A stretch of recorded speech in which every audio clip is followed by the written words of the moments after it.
सभी को नमस्कार। आइए शुरू करते हैं आज का वीडियो। और वीडियो में शुरुआत में बात करते हैं प्यारे निफ्टी 50 की। तो देखिए निफ्टी 50 में आज जो है मॉर्निंग में गैप डाउन ओपनिंग रही। आज निफ्टी 50 जो प्रीवियस क्लोजिंग के मुकाबले है लगभग 70 पॉइंट की गैप डाउन ओपनिंग देखी गई। और आप ये भी देखेंगे कि जितनी गैप डाउन ओपनिंग थी लगभग उतने पे ही आज निफ्टी बंद हुआ है। तो आज गिरावट रही निफ्टी में लगभग 0.68% की। और अगर आप ईयर टिल डेट इस ईयर में अगर देखें 2020 में, तो जो आज तक की तारीख है वहाँ तक का अगर बात करी जाए तो निफ्टी जो गिरा है वो लगभग 15.2% से डाउन हुआ है। और इस वीक में देखिए सिर्फ 1.4% की बढ़त रह गई है। पहले बढ़त काफ़ी थी, 2 से 3% थी। तो धीरे धीरे निफ्टी गिरावट के संकेत दे रहा है।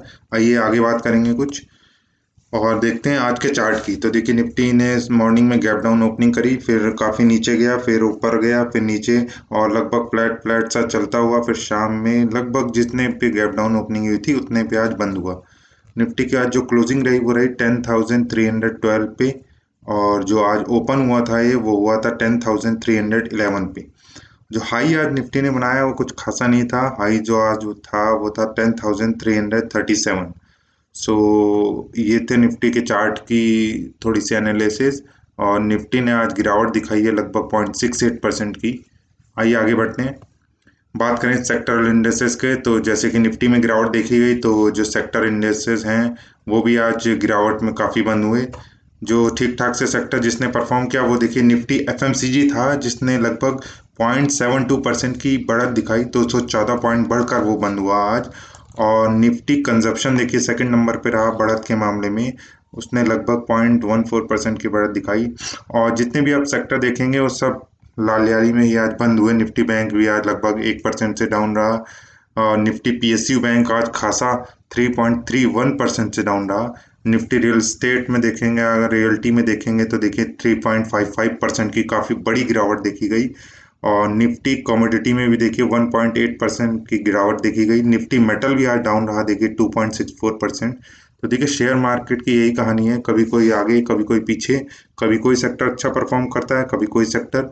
तो देख सुन के अपना इन्वेस्टमेंट करिए और इन वैल्यू पे थोड़ा ध्यान रखा करिए। जैसे निफ्टी बैंक देखिए अभी चल रहा है, जो इंडेक्स की वैल्यू है वो है 21,359। तो इस पे अगर आप ध्यान रखेंगे तो आप अगर नीचे के लेवल पे खरीदना चाहते हैं निफ्टी बैंक में, या निफ्टी बैंक के कुछ शेयर्स लेना चाहते हैं, तो इस लेवल से आपको काफ़ी जानकारी मिलेगी। इस पे आप ध्यान रखा करिए। जैसे मान लीजिए कभी 18,000 आ जाता है ये, आप डेली रेगुलर वीडियो देखिए और इस वैल्यू का थोड़ा ध्यान रखिए। जैसे 18,000 आ जाता है या 19,000 भी आ जाता है, काफ़ी गिर जाता है अपने आज के पीक से, तो इसमें आप इन्वेस्टमेंट कर सकते हैं। तो इस तरह से जो ये इंडेक्सेस की वैल्यू है ये आपको काफ़ी हेल्पफुल हो सकती है। आइए आगे बढ़ते हैं, बात करते हैं टॉप गेनर्स की। तो कुछ खासी बड़ी लिस्ट नहीं रही आज। आज निफ्टी गिर के बंद हुआ। तो एचडीएफसी बैंक में लगभग 19 रुपये की बढ़त देखी गई। ब्रिटानिया इंडस्ट्रीज आज बढ़ा है लगभग 62 रुपये से। हिंदुस्तान लीवर में देखिए आज लगभग 28 रुपये की बढ़त देखी गई। और जो कोटक बैंक है उसमें 15 रुपये की बढ़त देखी गई। आईटीसी देखिए आज 2 रुपये बढ़कर बंद हुआ, कल ये गिरा हुआ था। आइए आगे बात करें। और ये देखिए फर्स्ट सेकंड थर्ड नंबर हैं, इसमें सिप्ला भी आज 10 रुपये बढ़कर बंद हुआ है। आइए बात करें टॉप लूजर्स की। तो लूजर्स की लिस्ट काफ़ी लंबी है। देखिए सभी शेयर में लगभग काफ़ी गिरावट देखी गई है। टीसीएस देखिए आज डाउन रहा लगभग 17 रुपये से। श्री सीमेंट में 181 रुपये की गिरावट देखी गई। टाइटन कंपनी भी आज लगभग 9 रुपये गिरकर बंद हुआ। गेल में देखिए लगभग 2 रुपये की 1.5 रुपये की गिरावट देखी गई है। अल्ट्राटेक सीमेंट भी लगभग देखिए 53 रुपये से डाउन रहा। हीरो मोटोकॉर्प में 36 रुपये की गिरावट रही की। मारुति सुजुकी देखिए और लगभग 76 रुपये से आज डाउन रहा। बजाज फिंसर्व में भी देखिए आज गिरावट रही, काफ़ी 2-3 दिनों से गिर रहा है ये। तो इस पे आप ध्यान रखिए। अगर आप इसको नीचे के रेटों में, मुझे लगता है इसका ठीक ठाक सा रेट तो 3.5 या 4 के करीब है। अगर आप लेना चाहते हैं तो उसका वेट करिए, या तो आप अगर बहुत ही एग्रेसिव इन्वेस्टर हैं तो 5 तक में फिर भी इसका सौदा मेरे हिसाब से ठीक रहेगा। आप बाकी अपनी, आपकी सोच हो सकती है, आपकी सोच अलग भी हो सकती है।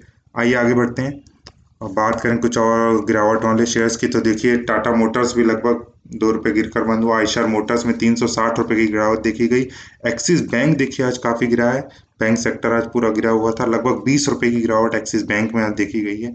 काफ़ी वोलेटाइल है इस समय एक्सिस बैंक। कभी 12 रुपये चढ़ जाता है, कभी 14 रुपये, कभी 20 रुपये गिर जाता है, कभी 24 रुपये गिर जाता है। तो इतनी बहुत ही हाई वोलेटिलिटी है एक्सिस बैंक में, तो थोड़ा ध्यान समझ के इसमें अगर आप कुछ भी पोजीशन बनाते हैं तो इस बात का ध्यान रखिएगा कि वॉलेटिलिटी बहुत हाई है इस समय एक्सिस बैंक की। और कोल इंडिया देखिए, उसने उसने बहुत बड़ी गिरावट दिखाई, लगभग 5.1% से वो आज डाउन रहा। 134 के भाव में अभी कोल इंडिया अवेलेबल है।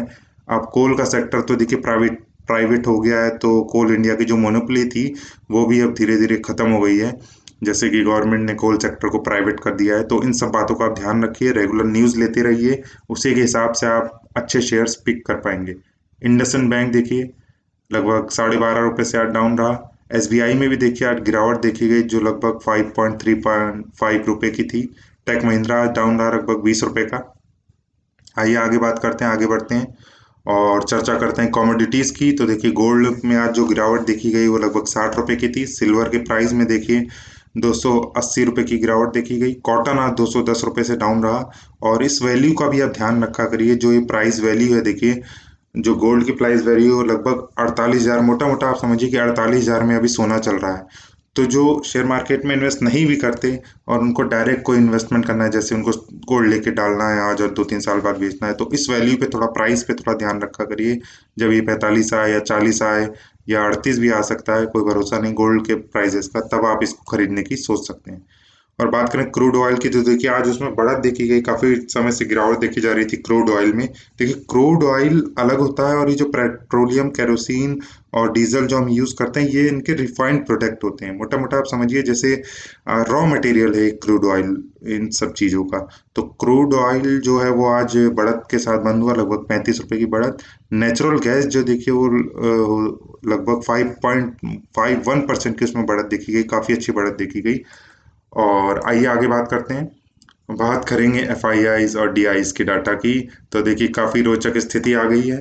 एफआईआईज बहुत ही गुस्से में है। आज उन्होंने जो नेट बिकवाली करी है वो लगभग 1937 करोड़, मान लीजिए मोटा मोटा आप 1950 करोड़ की नेट में बिकवाली करके आज एफआईआईज गए हैं। बहुत माल हटाया है उन्होंने मार्केट से। और डीआईज ने देखिए उनके विपरीत 1,036 करोड़ की नेट में परचेजिंग करी है। तो ये देखिए दोनों भाई भाई हैं, अपोजिट चलते रहते हैं, कभी कोई गिराता है, कभी कोई खरीदता है, कभी कोई बेचता है। तो इस तरह से आज डीआईज ने जो सेलिंग करी, बाइंग करी है नेट में, वो 1036 करोड़ की है। आइए ये डाटा देखिए, एक इंपॉर्टेंट डाटा और मैं लाया हूँ आपके लिए एफआईज और डीआईज का, जो मंथली बेसिस पे है। तो अगर आप मार्च की बात देखिए करिए, जब स्थिति बड़ी विकट थी, तो देखिए नेट जो एफआईज ने जो नेट सेलिंग करी और नेट माल बेच के गए, वो बहुत ही बड़ी बिकवाली है। वो लगभग 65,816 करोड़ की नेट में बिकवाली है। और उसके विपरीत देखिए डीआईज ने इसमें माल प्लस किया है। तो आप समझिए कि इंडेक्स मैनेजमेंट होता है कि नहीं। एक तरफ तो इतना माल बेचा जा रहा है, जो एफआईज हैं वो बेच के भाग जाते हैं मार्च में, और दूसरी तरफ डीआईज हमारे मार्केट को संभालते हैं। तो इस तरह से गवर्नमेंट इंडेक्स को मैनेज करती रहती है। तो इसीलिए कहा जाता है कि इंडेक्स जो फंड है वो ठीक ठाक से परफॉर्म करता है लॉन्ग रन में। इस बात की चर्चा हम करेंगे किसी वीडियो में, लेकिन आप इंडेक्स फंड में थोड़ा रुचि रखते हो तो इस बात को जरूर ध्यान रखिए। और देखिए अगर बात करें अप्रैल के महीने में, तो इसमें आप देख सकेंगे कि जो नेट में बिकवाली फिर से करी है एफआईज ने, वो लगभग 5,208 करोड़ की रही है। मार्च के मुकाबले कम रही है, लेकिन नेट में बिकवाली रही है। और वहीं नेट में हल्की सी बिकवाली डीआईज ने भी करी, उनको भी अपना माल निकालना था, क्योंकि काफ़ी माल उन्होंने अपना मार्च में लगा दिया था।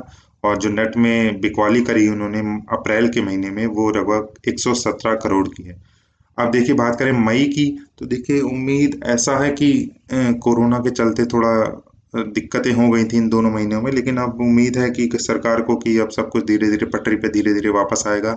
कुछ वैक्सीन्स की भी बात चल रही हैं, इसलिए थोड़ा सा ये जाग रहा है, इन्वेस्टर्स का रुझान जाग रहा है शेयर मार्केट के प्रति। तो एफआईज ने देखेंगे मई में जो है वो 13,000, लगभग 14,000, आप मान लीजिए 14,000 की नेट में परचेजिंग करी है।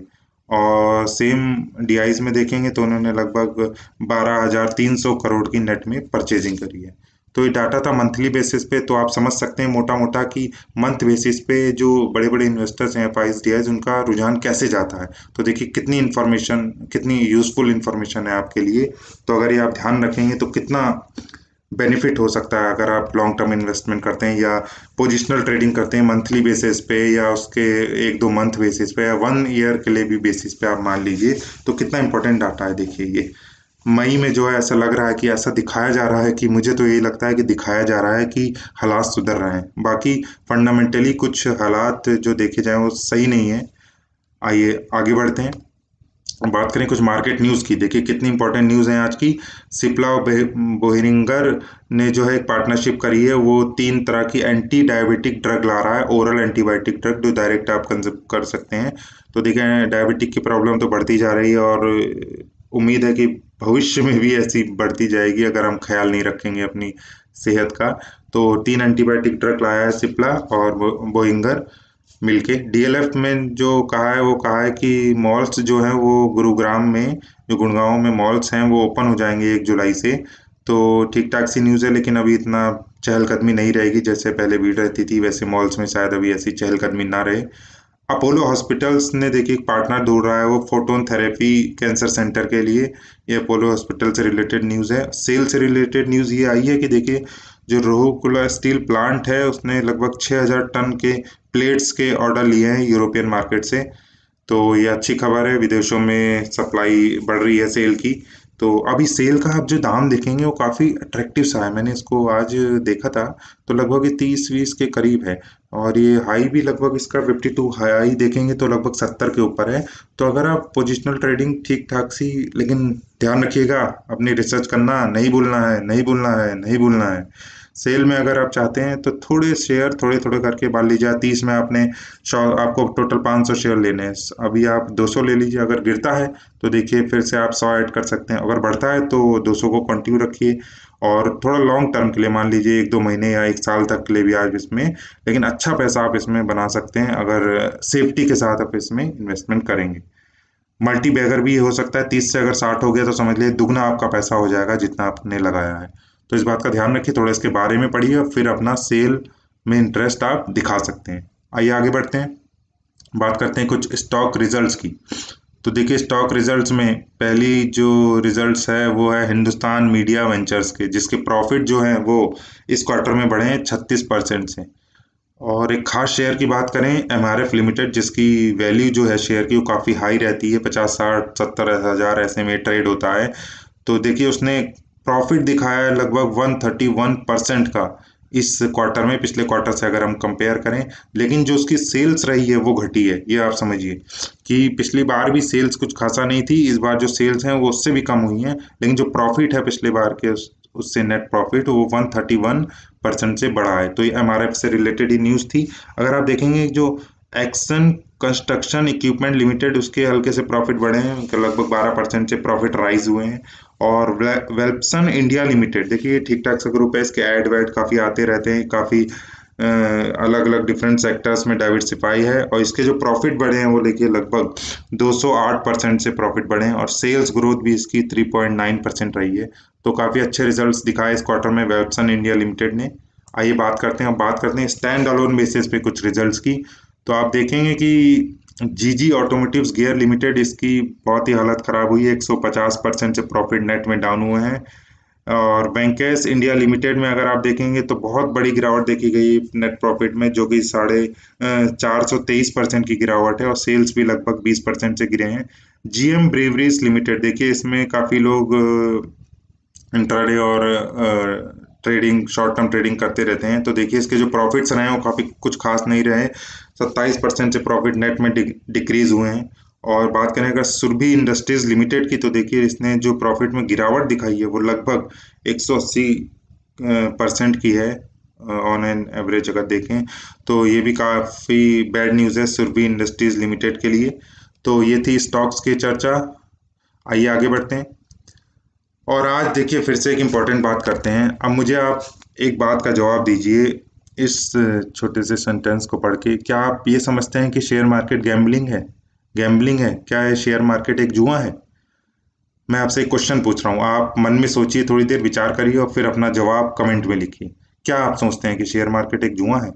वीडियो को पॉज जरूर करिएगा और कमेंट में जरूर लिखिएगा, उससे आपको आपके जो विचार हैं फिर जो हम आगे बात करेंगे उससे क्या मैच करते हैं, आप क्या सोचते थे, कैसा आपका अनुभव रहा है शेयर मार्केट को लेकर, ये सब पता चलेगा। तो आइए आगे बढ़ते हैं, वीडियो को पॉज करके आप जरूर लिखिएगा। आइए आगे बढ़ते हैं। तो देखिए मैं आपसे ये पूछता हूँ कि क्या कार ड्राइविंग एक गैम्बलिंग है? हाँ बताओ। इसका जवाब आप खुद ही दोगे। क्या कार ड्राइविंग एक गैम्बलिंग है? आप कार चला रहे हैं, बहुत अच्छा चल रहा है, सपोज किसी ने आके ठोक दिया, तो क्या आप क्या कहेंगे कि एक जुआ था?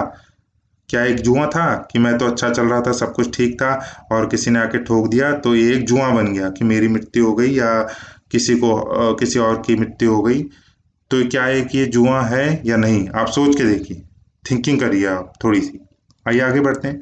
अब बात करते हैं, क्या ईटिंग आउटसाइड इज गैम्बलिंग? आपने बाहर कुछ कचर पचर खा लिया, आपकी तबीयत बहुत खराब हो गई, आपके हालात बहुत ही बेकार हो गए, तो क्या वो गैम्बलिंग है?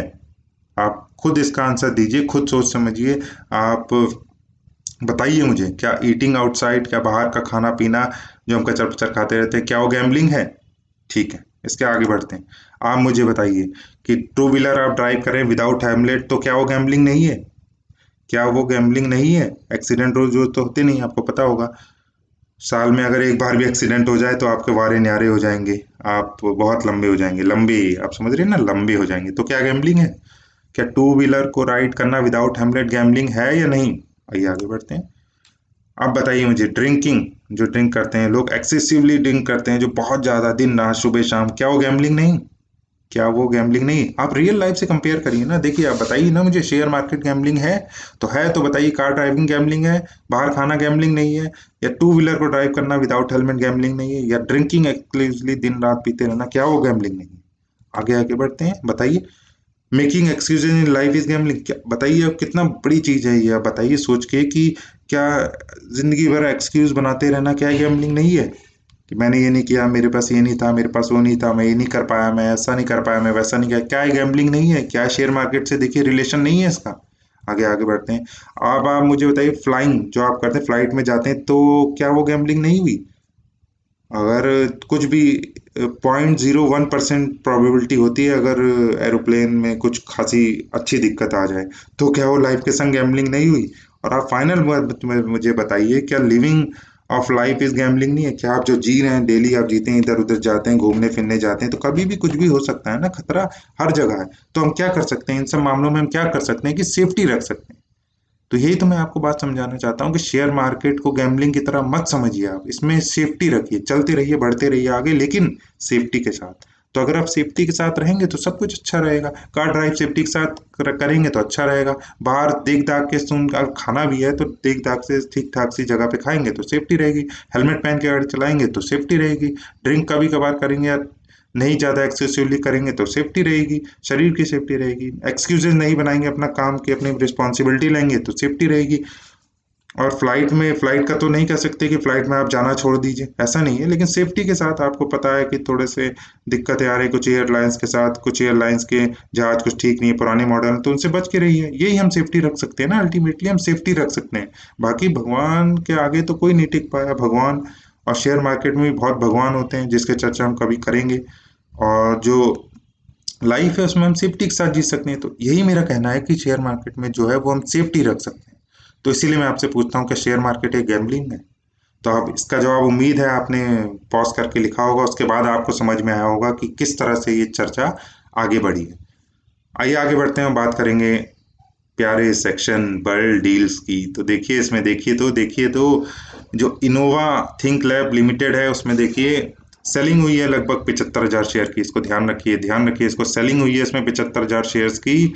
और बर्ल डील्स में आप समझ रहे हैं कि 0.5% से ऊपर की सेलिंग होती है। मैंने आपको बताया पिछली वीडियो में, आप जरूर देखिएगा कि बर्ल डील्स और ब्लॉक डील्स क्या होता है, प्रॉपरली समझाया आपको। तो देखिए 75,000 रुपये की शेयर्स की सेलिंग हुई है, लगभग 82.50 रुपये में एवरेज जो प्राइस रहा है। और जस्ट डायल में देखिए काफ़ी अच्छी उठापटक डेली ट्रेडिंग चलती रहती है, इंटरडे ट्रेडिंग चलती रहती है। और अगर अब इसकी बात करें तो देखिए ओरिएंटल ट्राइमेक्स लिमिटेड, इसमें बाइंग हुई है जो लगभग हुई है 1,56,571 शेयर्स की। 14 रुपये में ट्रेड कर रहा है लगभग ये शेयर, तो इसमें इतनी बड़ी बाइंग हुई है। तो आप देख सकते हैं किस सेक्टर की कंपनी, इसमें क्या न्यूज़ चल रही है। अगर आप इंटरडे में हैं तो ये डाटा आपको काफ़ी हेल्पफुल हो सकता है। और देखिए रुचि सोया, रुचि रुचि रुचि, हर जगह रुचि का नाम तो आज काफ़ी चर्चित है, तो उसी से रिलेटेड है। देखिए रुचि इंफ्रास्ट्रक्चर लिमिटेड जो इसमें सेलिंग हुई है, वो देखिए हुई है लगभग लगभग 25 लाख शेयर्स की। तो आप बताइए। तो यही है भाई साहब, बहुत ही सेफ्टी आपको रखनी होगी, बहुत ही सेफ्टी। कभी किसी की बल्क सेलिंग हो सकती है, कभी किसी की बल्क बाइंग हो सकती है, तो ये डाटा देखते रहिए, इसीलिए कहते हैं इन्फॉर्मेशन लेते रहिए, अपडेट रहिए। आइए आगे बढ़ते हैं और बात करते हैं आज की बात की।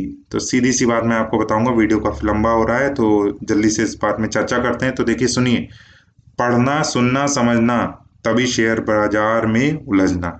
तो समझ रहे हैं आप, पहले पढ़िए, सुनिए, बातें सुनिए, वीडियोस देखिए, सब कुछ करिए, अपडेटेड रहिए, फिर समझिए आखिर मार्केट है क्या। गलती हमसे देखिए इतनी होती है कि हम बिना सोच समझ के लाइफ में भी कभी कभी स्टेप ले लेते हैं, और उसमें हमारी भी गलती नहीं थी, उसमें रहती बहुत सारे फैक्टर्स मैटर करते हैं। एज फैक्टर मैटर करता है, कैसे हमारी माहौल है वो मैटर करता है, कैसे हमें लोग मिले जीवन में वो मैटर करता है। तो गलती कुछ नहीं है, देखिए हर वक्त राइट होता है अगर आप गलती से उभरना चाहें तो देखिए राइट वक्त है, आप वीडियो वॉच कर रहे हैं, ये आपके लिए समझ लीजिए बहुत ही राइट वक्त है। आप इन्फॉर्मेशन लेते रह रहे हैं, अपडेट रह रहे हैं मार्केट से।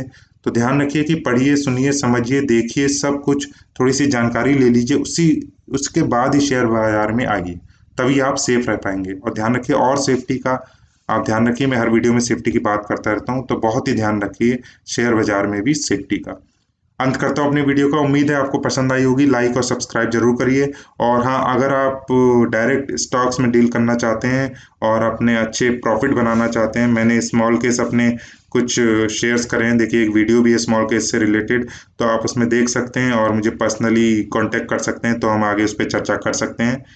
तो अंत करता हूँ अपने वीडियो का। So thank you so much for watching, please like and subscribe.